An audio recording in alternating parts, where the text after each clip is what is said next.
ఒక ఆయన కనపడ్డాడు. బాబు ఎక్కడికి వెళ్తున్నాము అని అడిగాను. సంక్రాంతికి వస్తున్నాము, సినిమా చూడడానికి వెళ్తున్నాము అన్నాను. మనుషులు అన్నీ చూడడానికి తమ కాలాన్ని వెళ్ళబుచ్చుతారు, అన్నిటినీ చేయడానికి తమ సమయాన్ని ఇస్తారు. మరి దేవుడిని చూడడానికి వారు ఎంత మాత్రమో సమయాన్ని ఇవ్వరు. అయితే యెరూషలేముకు గ్రీసు నుండి కొందరు వచ్చారు.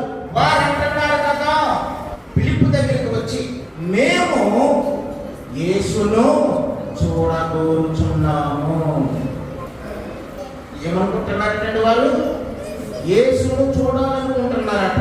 వారు అన్యులే, దేవుని ఎరిగిన వారే. కానీ వారికి ఒక బలమైన కోరిక ఉంది. ఆ కోరిక ఏమిటంటే, మేము యేసుని చూడాలి అనుకుంటున్నాము. చూడండి, యోహాను సువార్త 12వ అధ్యాయము 20వ వచనాన్ని నేను చదువుతున్నాను.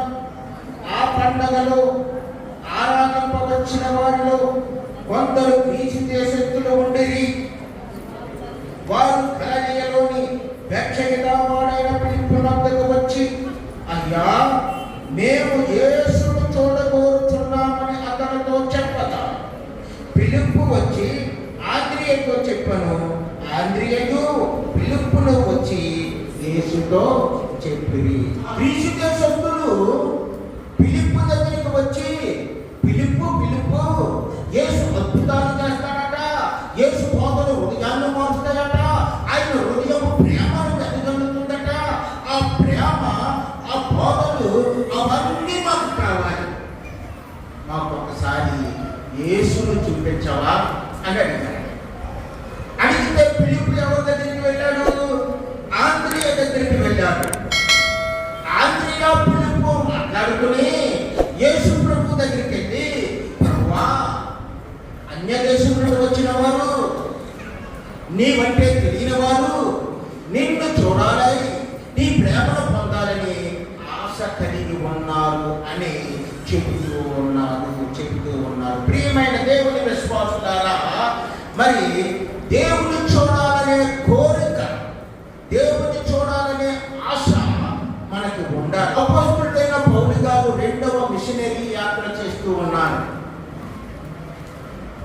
ఆయన సువార్త బోధిస్తూ ఆయన ఏథెన్సు అనే పట్టణానికి వచ్చాడు. ఎక్కడికి వచ్చాడండి?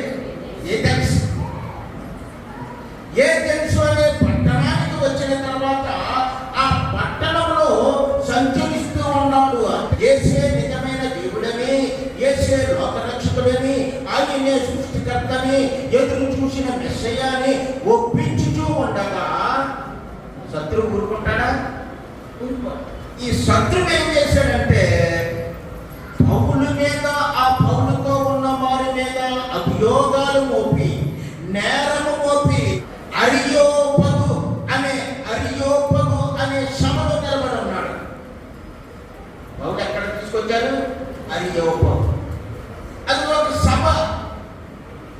మన రచ్చబండ, పంచాయతీ ఇలా అనుకుంటాం కదండి. అది ఒక సభ.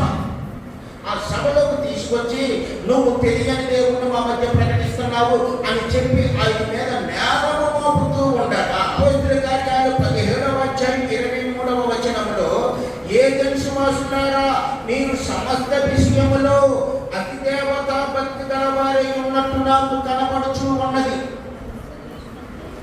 వారిని ఎవరిని కూడా దూషించటం లేదు, ద్వేషించటం లేదు. పైగా వారిని ఏం చేస్తున్నాడు? మెచ్చుకుంటున్నాడు. మీరు ప్రతి విషయంలోనూ అతి దేవతా భక్తి కలవారుగా కనపడుతున్నారు. మీకు భక్తి మెండిగా ఉంది, భక్తి చాలా ఉంది. ఇంకా అంటున్నాడు అక్కడ, నేను సంచరించి చూడగా ఒక బలిపీఠము నాకు కనపడింది. అలాగ మీ వీధుల్లో నుండి వస్తున్నాను. అటువైపు ఇటువైపు అనేకమైన బలిపీఠాలు కట్టారు. ఆ బలిపీఠాల మీద విగ్రహాలు పెట్టారు, ప్రతిమలు ఉన్నాయి. ఆ ప్రతిమలు చూసినప్పుడు మీ భక్తి అలాంటిదో నాకు అర్థమైపోయింది.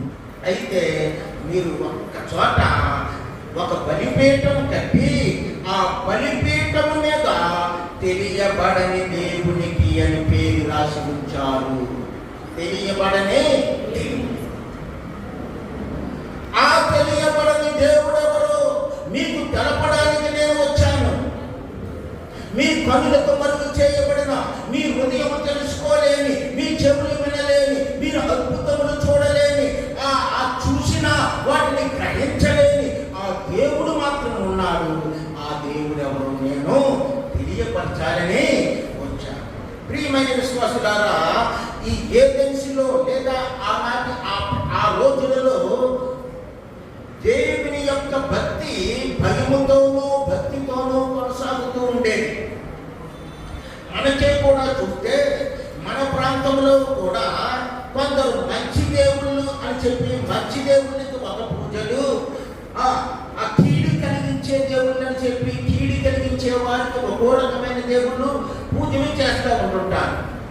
వారు కూడా 2 రకాలైన దేవుళ్ళను ఏర్పరచుకున్నారు. మరేంటి? ఎప్పుడు మేలు చేసే దేవుడు అంటే మంచి దేవుడు. అలాగే మేలు కీడు చేసే దేవుడు అని కూడా ఏర్పరచుకున్నారు. ఆ భయం చేత మంచి దేవుడికి పూజ చేస్తున్నారు. వారి దృష్టిలో కీడు చేసే దేవుడికి పూజ చేస్తూ ఉన్నారు. వారు నిజంగా దేవుణ్ణి చూశారు. అసలు దేవుడు ఎక్కడ ఉంటాడు? దేవుడు చూడగలమా? మొదటి తిమోతికి రాసిన పత్రికలో 6వ అధ్యాయము 16వ వచనము ఏమని చెప్తుంది?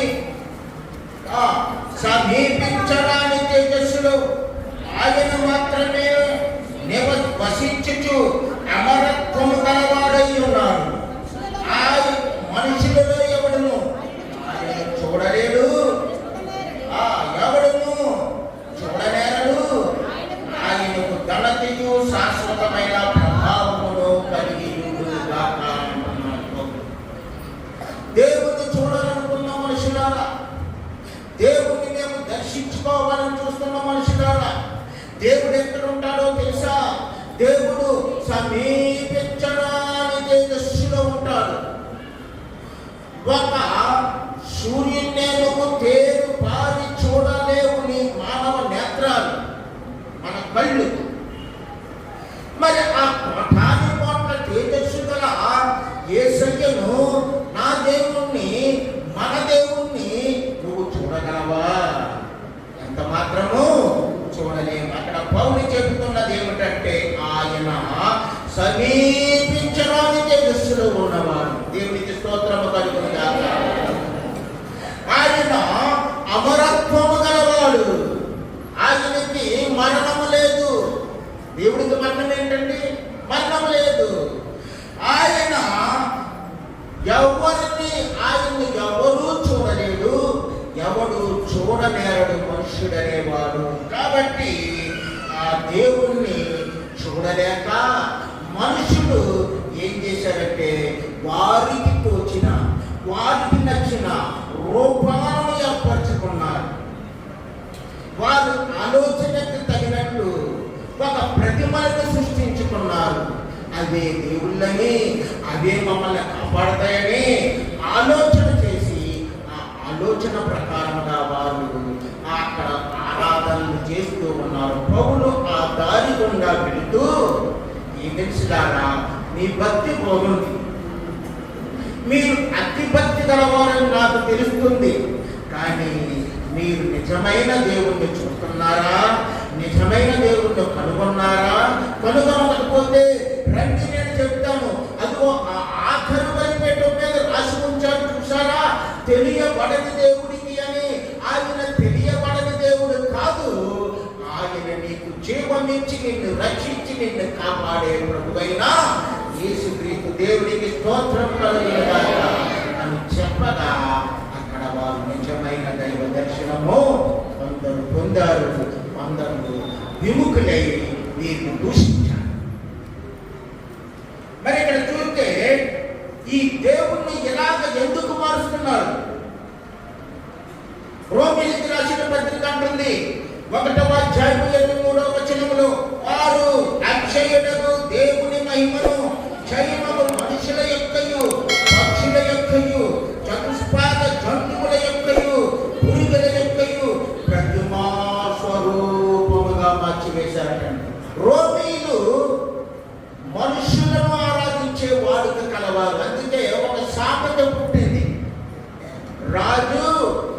దైవాంశ సంభూతుడు అని. వారు రాజు యొక్క బొమ్మను చేసుకుంటారు. అంతేకాదు ఓల్డ్ టెస్టమెంట్ లోకి వెళ్ళి చూస్తే నెబుకద్నెజరు ఒక ప్రతిమను చేసుకోలేదా? నరుని యొక్క రూపమును చేసి ఆ రూపమే, ఆ బొమ్మే మాకు దేవుడు అనే వాడిక ఆనాడు ఉంది. ఇక చూస్తే గ్రీకులు వారు అమితమైన జ్ఞానమును ప్రేమిస్తారు. ఎవరు జ్ఞానంతో ఉంటారు, ఎవరు జ్ఞాన సంపన్నత కలిగి ఉంటాడో ఆ జ్ఞాన సంపద కలిగిన వారిని అమితమైన గౌరవంతో చూడటమే కాక వారిని దైవాంశ సంభూతులుగా ఆరాధించే వాడుక వారు ఉంది. ఐగుప్తీయులు ఎర్రకాళ్ళ పొంగనే కాకుండా ఇంకా చతుష్పాద జంతువులను కూడా చేసుకుంటారు. అందుకే ఇశ్రాయేలీయులు ఐగుప్తు నుండి విడిపించబడి వచ్చినప్పుడు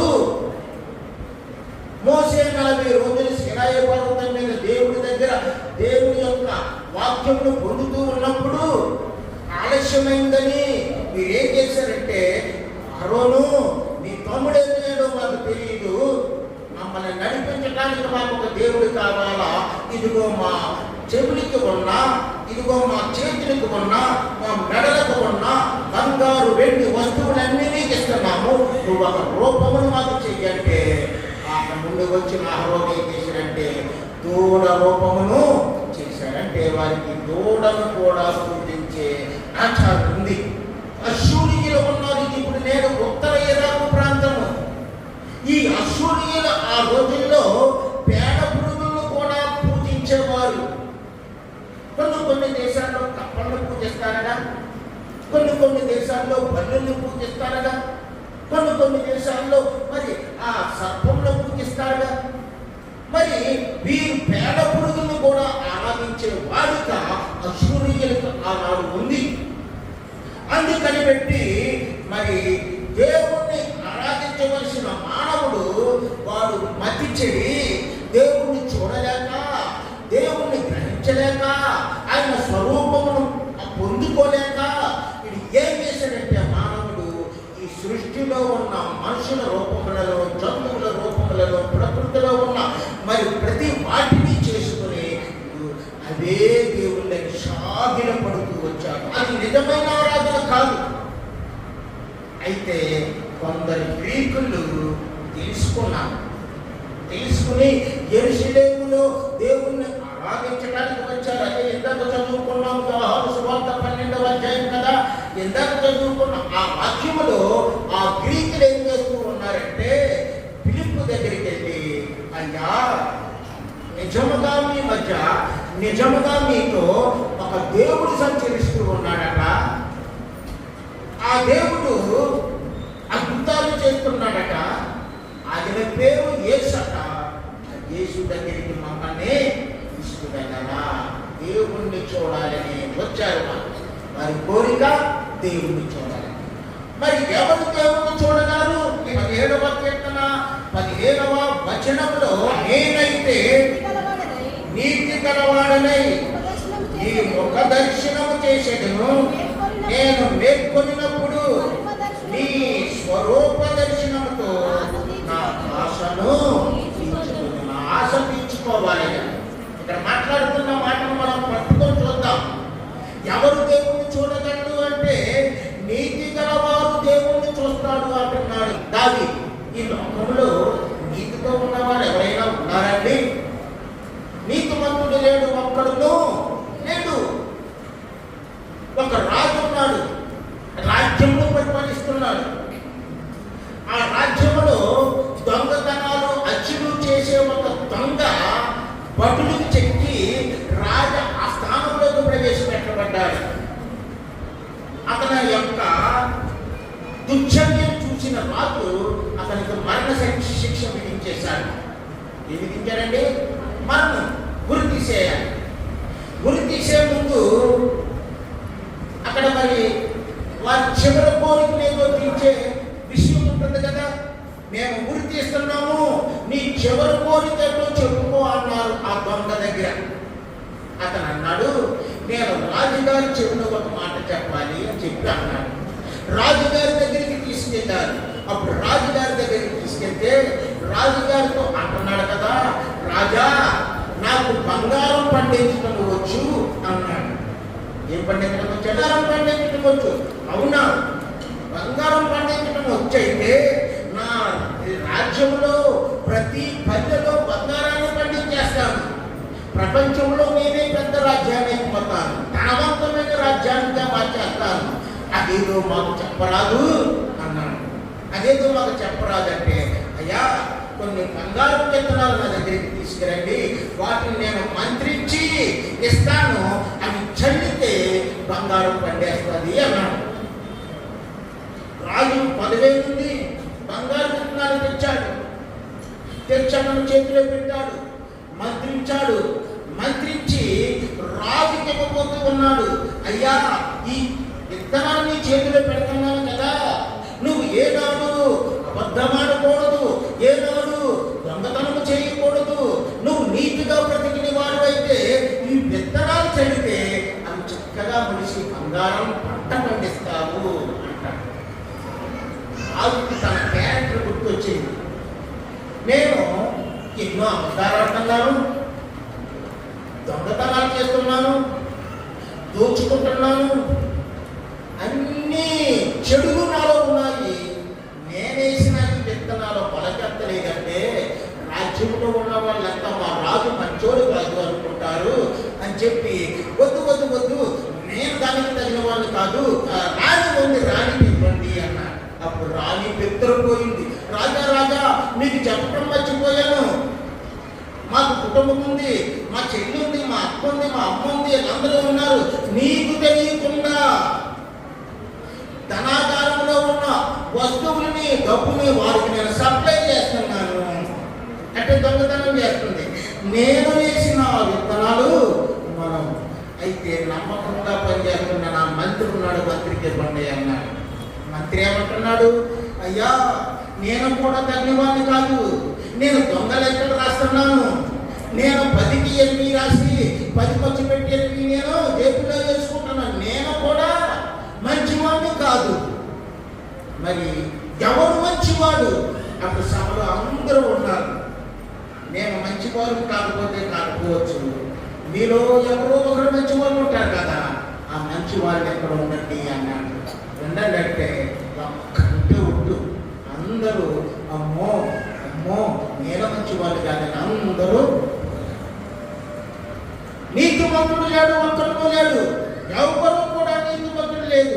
అందుకే దేవుని వాక్యం అంటుంది, రోమీయులకు రాసిన పత్రిక 2:3వ అధ్యాయం 23వ వచనంలో, ఏ భేదము లేదు, అందరూ పాపము చేసి దేవుడు అనుగ్రహించిన మహిమను పొందలేకపోతున్నారు, అందరూ పాపులే. కాబట్టి ఆ పాపమును తీసివేయాలంటే, ఆ పాపమనే రోగమును పోగొట్టాలంటే, ఆ పాపమును తీసివేసే పావనుడు మన మధ్యకి రావాలి.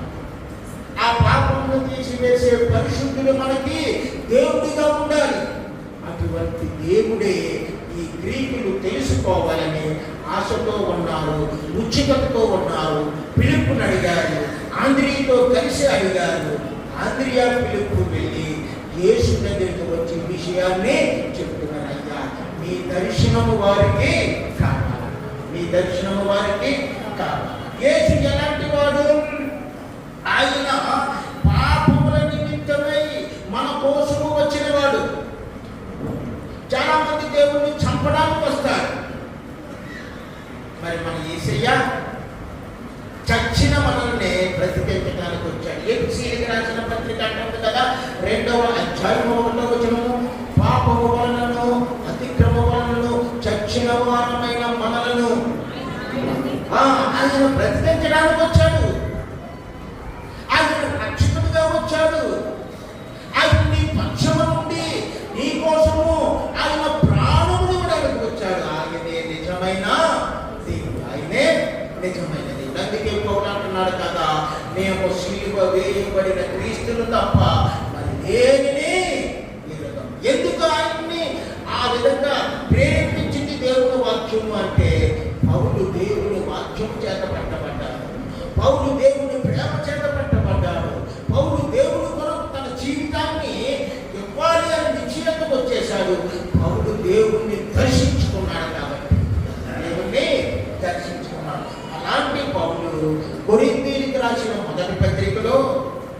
15వ అధ్యాయము 3-4 వచనాల్లో ఒక మాట చెబుతూ ఉన్నాడండి.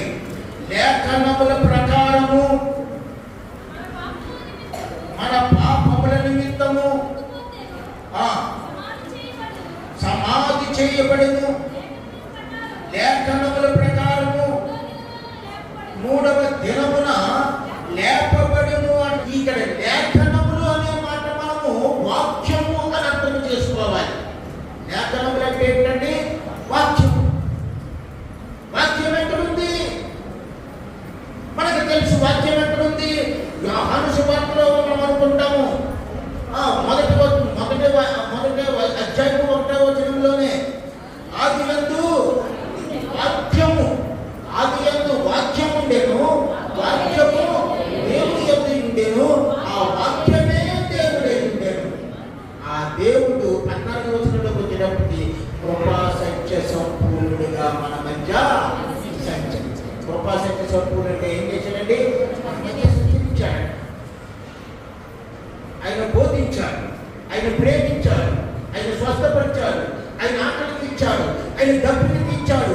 ఆత్మ సంబంధమైన అనేకమైన సంగతులను బోధిస్తూ నశించిపోతున్న వారికి జీవ మార్గం చూపిస్తూ, ఇదిగో నేనే జీవము, నేనే జీవము, నేనే మార్గము, నేనే సత్యము అని ఆయన నొక్కి చెప్పగలిగాడు. ఆ మాట ఈ లోకంలో ఎవరు చెప్పగలిగారు. కాబట్టి లేఖనము లేఖనము లేఖనము వాక్యము, ఈ వాక్యము చాలా శక్తి గలది. ఇక్కడ వాక్యం ఉంది. నీ వాక్యమే నన్ను బ్రతికించాడు. ఒక చక్కని వాక్యం. వాక్యము, ఆ వాక్యం ఎక్కడుంది? దేవుని గ్రంథంలో ఉంది. తమిళనాడు అనే ఒక రాష్ట్రం ఉంది, కోయంబత్తూరు అనే ప్రాంతం. అది ఆ రాష్ట్రంలో కోయంబత్తూరు అనే ప్రాంతంలో శవాల ముందు డ్యాన్సులు వేస్తూ, ఆ శవాల ముందు డబ్బులు కలుగుతారు కదా, పూలతో కలుపుకొని డబ్బులైనా చేస్తారు. ఆ డబ్బుల్ని ఏరుకొని అలాగే ఆ శవంతో వెళ్ళి శ్మశానంలో సంస్కారం అయిన తర్వాత పిండం పెడతారు, భోజనం పెడతారు. ఆ భోజనం తింటూ కడుపు నింపుకునే కొన్ని కుటుంబాలు ఉన్నాయి. ఆ కుటుంబాలలో ఒక కుటుంబము ఒక ప్రాంతం నుండి ఒక ప్రాంతానికి ఇలాంటి కార్యక్రమం చేయడానికే బస్సులో వెళ్తుంది. ఏం చేస్తుందంటే బస్సులో వెళ్తుంది. ఆ బస్సులో వెళ్తూ ఉన్నప్పుడు ఆ బస్సు వెళ్తుంది. ఈ బస్సు మరి అక్కడెక్కడ స్టేషన్లు దిగుతాయి కదా. ఆ బస్సులో ఆ కుటుంబంలో ఒక 12 సంవత్సరాల కుర్రాడు ఉన్నాడు. అంత కుర్రాడు ఉన్నాడు. ఆ 12 సంవత్సరాల కుర్రాడు వారితో వెళ్తూ ఆ బస్సులో స్టేషన్ దగ్గర బస్సు ఆగుతుంది. సడన్ గా టపాలను దిగేశాడు. వారికి ఏమనిపించిందో, కుర్రాడు చెప్పిన మాట అంటారు కదండి, టపాలను దిగేశాడు. బస్సు వెళ్ళిపోయింది. కుటుంబం మధ్యలో ఉంది. కుర్రాడు ఇక్కడే ఉన్నాడు. వాడికి 12 సంవత్సరాలు. ఏమీ చేయలేని పరిస్థితి. వీడికి ఏమీ రాదు. వీడికి తెలిసిందల్లా ఒకటే, శవాల ముందు డబ్బులు ఏరుకోవటం, శవాల కోసం పెట్టిన ఆ పిండం లేదా ఆ ముద్దలు తిని, ఆ శవాల ముందు పెట్టిన ఆ ముద్దలు తిని బ్రతకడం ఇది మాత్రమే వచ్చేది. మరి వీడికి తెలిసిన విద్య ఒకటే. కాబట్టి అయ్యా ఇక్కడ శ్మశానాలు ఎక్కడ ఉంటాయి అని అడిగాడు. ఎవరో చెప్పారు, ఇగో శ్మశానాలు ఆ చిక్కులు ఉంటాయి, ఉత్తరంలో ఉంటాయి, ఎల్లో చెప్తే ఈ శ్మశానానికి వెళ్తారు. శ్మశానానికి వెళ్తే అది చెన్నూరేమో. తమిళనాడు దాంట్లో అయితే రోజు ఎవరో పెద్ద ఎక్కువ జనం ఉంటారు కాబట్టి చనిపోతారు. మరి అది చెన్నూరు ఒక 4 రోజులైనా 5 రోజులైనా ఎవరో చనిపోవట్లేదు. ఇది చనిపోకపోతే ఇది కడుపు నిండదు. ఒక్కొక్కడికి చావు, ఒక్కొక్కటి కడుపు నింపుతారు. ఇది కడుపు నిండదు. చూశాడు, ఏమీ కడుపు నిండే పరిస్థితి లేదు వీడికి. పరిస్థితి లేకపోతే వీడు ఏం చేశాడంటే, ఇంక ఇక్కడ నా కడుపు నిండదు, సరేలే పోతానని చెప్పి దారమ్మట అలాగా పోతున్నాడు. ఒక పట్టణం లాంటిది వచ్చింది. అక్కడ రొచ్చికాల ఉంది. ఆ రొచ్చికాల బాగున్న ఎంగిలాకులు, మన అన్నం తిన్నప్పుడు ఎత్తి పారేస్తారు కదండి, ఆ ఆ ఎంగిలాగా రొచ్చుకోవడం వారణ పారేశారు. పారేస్తే ఆకలి మీద ఉన్నాడు పాపం. ఆకలి మీద ఉన్న వీడు ఏం చేస్తున్నాడంటే ఆ రొచ్చు కాలంలో దిగి వాడు ఏం చేస్తున్నాడు, అది బాగా చక్క ఏరుకుని తింటూ ఆకులు నెలగెలా తీస్తూ ఉన్నప్పుడు వాడికి పచ్చ నీలమ రంగు అట్టున్న ఒక పుస్తకం తల్లి చేతికి తగిలి ఇలా విడితే అందులో ఒక వాక్యము, ఇది 12 సంవత్సరాల స్కూల్కి వెళ్తాడు కదా పుట్టుడు, ఆ వాక్యం వీడికి కనబడింది. ఆ వాక్యము వీడి చదివాడు. ఒక వాక్యము చదివితే అది చదువుతున్నప్పుడే సరిగ్గా మన చర్చిలో ఆ బోర్లో ఆ పైన మైకులో అదే వాక్యం పాస్టర్ గారు చెప్తున్నారు. అదే వాక్యం పాస్టర్ గారు నోటంట వస్తుంటే వీడికి లోపల కార్యం జరుగుతుంది. దేవుడు పరిశుద్ధాత్మ క్రియ జరిగిస్తున్నాడు. ఏమిటి? నేను ఈ పుస్తకంలో చదువుతున్న వాక్యము అక్కడ ఎక్కడో నాకు వినబడుతుంది. గబగబా పుస్తకాన్ని తీశాడు. ఇక్కడ వరకు మురికి పట్టుకుంటూ ఉన్నాడు, వాసన పడుతున్నాడు.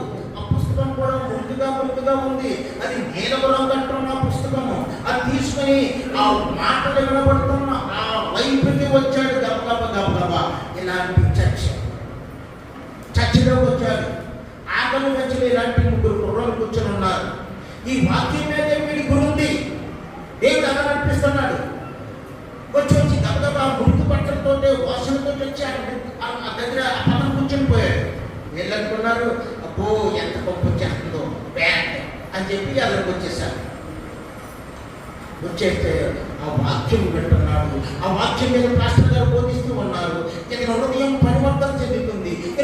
హృదయం మారుతూ ఉంది. ఆ వాక్యం మాట్లాడుతూ ఉంటే ఈ ప్రేయర్ అయిపోయిన తర్వాత పాస్టర్ గారి దగ్గరికి, పాస్టర్ గారు నా పుస్తకంలో ఉన్న మాటలు మీకు ఎలా తెలిసాయి? ఇదిగో నా చేతిలో ఒక పుస్తకం ఉంది, నాకు ఒక పుస్తకం దొరికింది. ఆ పుస్తకంలో ఉన్న మాటలు మీకు ఎలా తెలిసాయి? ఆ మాటలు నన్ను ఇక్కడ వరకు రప్పించాయి అని చెప్పి ఈయన ఎక్కడికి వెళ్తున్నాడంటే పాస్టర్ గారి దగ్గరికి వెళ్తుంటే ఆ కుర్రాళ్ళు అయ్యో ఈ మురికి అదవా ఆ పాస్టర్ గారిని మళ్ళీ చేస్తాడేమో అని చెప్పి వెనక్కి లాక్కుపోతానంటే పాస్టర్ గారు గ్రహించారు. ఏదో దర్శనం కలిగింది, ఏదో దేవుడు సంధిస్తున్నాడు. బాబు ఆ కుర్రాన్ని ఎలా తీసుకొచ్చారు. తీసుకొస్తే అతని చేతిలో పుస్తకం ఉంది. అది నీలమరం కట్టేసిన పుస్తకం. అయ్యా మీరు చెప్పిన మాటలు ఇదిగో, మీరు చెప్పిన మాటలు ఇవే మీరు చెప్తున్నారు, నీకు ఎలా తెలిసాయి? నేను అక్కడ ఏరుకుంటానంటే రొచ్చిపోతులో పడింది. ఇది ఆ రొచ్చిపోతులో కూడా తీసి నేను ఇలా చూడగానే ఆ వాక్యం కనపడ్డది. అదే మీరు చెప్తున్నారు, మీకు ఎలా తెలిసాయి అంటే అప్పుడు అక్కడ జరిగిన సంఘటన అంతా పాత్ర గారు తెలుసుకొని ఆహా దేవుడి అబ్బాయిని బాగుంటున్నాడు, ఇతన్ని రక్షిస్తున్నాడు, దేవుడు కృప ఇతని మీదకి దిగుతుంది అని గ్రహించి ఇలాంటి కుర్రాన్ని, బాబు నీకు ఎక్కడ బట్టలు ఉన్నాయి కదా, ఇగో ఈ మురికి బట్టలు, నీ ఈ మురికి బట్టలు తీయించేసి స్నానం చేయించి నీ చెత్త ఒకటి ఇచ్చి ఒకటి ఇవ్వంటే ఇచ్చారు. ఆ పాస్టర్ గారి దగ్గర ఉన్నారు. ఉంటే దేవుడి వాక్యం మాట్లాడుతుంది. దేవుడి శక్తి అతను నడిపిస్తున్న అతను ఎదుగుతున్న ఆయన చర్చిలో ఉండి అలాగా మొత్తానికి చదువుకున్నాడు. 10th, ఇంటర్, డిగ్రీ వరకు చదువుకున్న తర్వాత ఎక్కడికి వెళ్ళాడు? ఇప్పుడు ఉద్యోగానికి సంపాదించుకోవడానికి దేవుడి కృపను బట్టి అతనికి ఉద్యోగం కూడా వచ్చేసింది. ఉద్యోగం చేస్తే ఆ ఉద్యోగం మొట్టమొదటి జీతం వచ్చింది ఒక 50,000. ఆ వచ్చిన జీతాన్ని తీసుకొచ్చి అయ్యా ఇదిగో నాకు మొట్టమొదటి జీతం వచ్చిందయ్యా, ఇదిగో దేవుడికి కానుక చేస్తున్నా అని చెప్పి అయ్యగారికి ఇచ్చి అయ్యగారితో ప్రార్థన చేయించుకొని, అయ్యా నాదొక చిన్న మనవి చెప్పమంటారా? చెప్పుకోకు. ఏమిటి? ఏమీ లేదు, నాకు 500 అప్పు ఇవ్వండి. అరే పిచ్చోడా, 50,000 నాకు ఇచ్చేసి 500 అడుగుతున్నావు ఏంటి అంటే అంటాడు, దేవుడు ప్రథమ ఫలాన్ని దేవుని సన్నిధికి తీసుకురమ్మన్నాడు, నేను తీసుకొచ్చాను. నేను ఇప్పుడు 500 ఎందుకు అడుగుతున్నానంటే నేను విడిపోయిన నా కుటుంబం ఉంది ఒక 10 ఏళ్ళ క్రితం. ఆ కుటుంబం దగ్గరికి వెళ్తాను, బస్సులో నేను ఆ ఊరు వెళ్తాను. అనాగరికమైన దేవుని తెలియని, సత్యం గ్రహించని నా తల్లిదండ్రులు, నా బంధువులు, నా తోబుట్టువులు వీళ్ళందరూ నశించిపోతూ ఉన్నారు. వారి ఆత్మలు నరకానికి పోతున్నాయి. నేను వెళ్ళి నా దేవుడు నాకు ఎంత గొప్ప కార్యం చేశాడో, ఓ జనులారా, ఓ ప్రజలారా, ఓ తల్లిదండ్రులారా, ఓ అమ్మలారా, అక్కలారా, మారండి, నిజమైన దేవుడు ఇదిగో యేసుక్రీస్తే అని నేను చెప్తాను. చెప్తే వారందరూ మారుతారు. దేవునికి స్తోత్రం. అందరూ మారుతారు. ఆ విధంగానే 500 తీసుకుని వారు ఊరెళ్ళారు. ఊరెళ్తే వాళ్ళు ఇంకా మురికిగానే ఉన్నారు, పప్పు కొడుతున్నట్టున్నారు, తలలు మురికిగా ఉన్నాయి, బట్టలు మురికిగా ఉన్నాయి, జీవితాలు మురికిగా ఉన్నాయి. ఇక్కడ చూస్తే ఎలా ఉన్నాడంటే అందగాడిగా, చక్కగా, లాజిక్గా, నైస్గా ఉన్నాడు. మార్పును గమనించారు వారు. నా కొడుకు ఎంత మార్పు వచ్చింది, ఎవరి వల్ల ఈ మార్పు వచ్చిందంటే దేవుని వాక్యము వల్ల ఆ మార్పు వచ్చింది. చప్పట్లు కొట్టి దేవుని వాక్యం. మరి ఆ మార్పును బట్టి, ఆ దేవుడు వాక్యమును బట్టి మనము ఆ వాక్యం ఎక్కడ దొరుకుతుంది? సంఘం ఉంది, వాక్యం చెప్పబడుతుంది, మనకు రక్షణ వచ్చింది. కొంతమంది మిషనరీలు వాక్యం చెప్పడానికి వెళ్తున్నారు, వారు చెబుతున్నారు, రక్షణ వస్తుంది. సేవకులు, సువార్థికులు, విశ్వాసులు వాక్యం చెప్తున్నారు. అయితే కొన్ని చోట్లకి సంఘులు వెళ్ళలేదు, సువార్థికులు వెళ్ళలేరు, విశ్వాసులు వెళ్ళలేరు. ఈ వెళ్ళలేని చోటికి మన గిడియన్ బైబిల్ వెళ్తుందండి. వెళ్ళలేని చోటికి ఏమవుతుంది? Gideon Bible. ఆ గిడియన్ బైబిల్ చిన్నదే, 50 రూపాయలే. కానీ ఒక నశించిపోయే ఆత్మను అది రక్షిస్తుంది. నశించిపోయే ఆత్మను రక్షిస్తూ ఉంది. కాబట్టి మనము మన హృదయాన్ని తెరిచి నశించిపోతున్న వారికి దేవుణ్ణి చూపించాలి. ఫిలిప్పు గ్రీకులకి దేవుణ్ణి చూపించాలని ప్రయాసపడ్డాడు, యేసు దగ్గరికి వెళ్ళాడు. అలాగే నువ్వు ఎంతమందిని వాక్యం ద్వారా దేవుని దగ్గరికి ఈ రోజు నడిపిస్తావు?